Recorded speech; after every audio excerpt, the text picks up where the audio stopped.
Any questions come to mind while we were away? You can just raise your hand.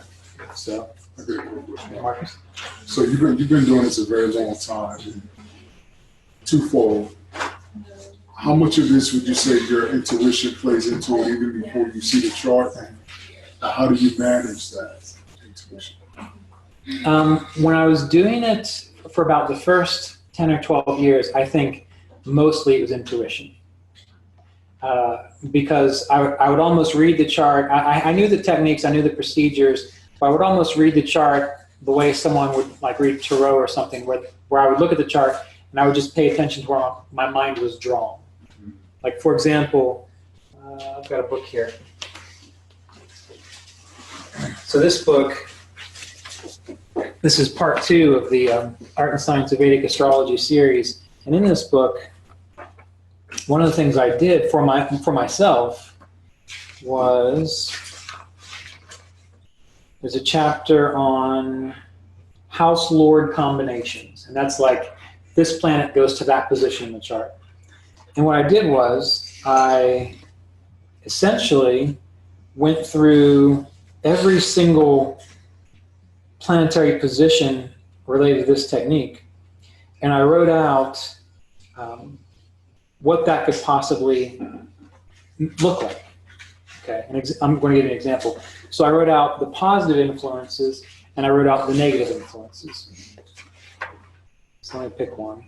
So for example, if we have the ruler of the 11th house in the 2nd house, that's the 11th house lord going into the 2nd house, which I'll describe to you a little later. Here are some of the positive influences.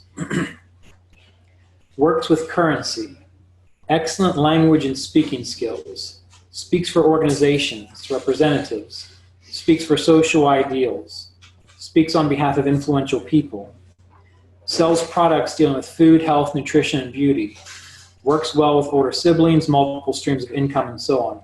So you see from that, there is kind of a theme of what's possible. And then the negative influences. Wastes time and resources trying to get titles. Problems with the ears and the eyes. Difficulty with liquid assets. Family suffers financial problems. So there's all these different possibilities. So when I would do the things more intuitionally, or with intuition, I would figure out the technique, and I'd look at this, and I'd just see which one popped out at me. So like if I was working with you, I'd pick one that would just almost as if it lifted itself off the page for me to see, and that's what I would speak to. And so that's how I would do more intuitional astrology. These days, while I can still do it that way, there's some more complicated mathematical techniques that actually sort of just point you right to the one. So if I'm in a hurry, intuition.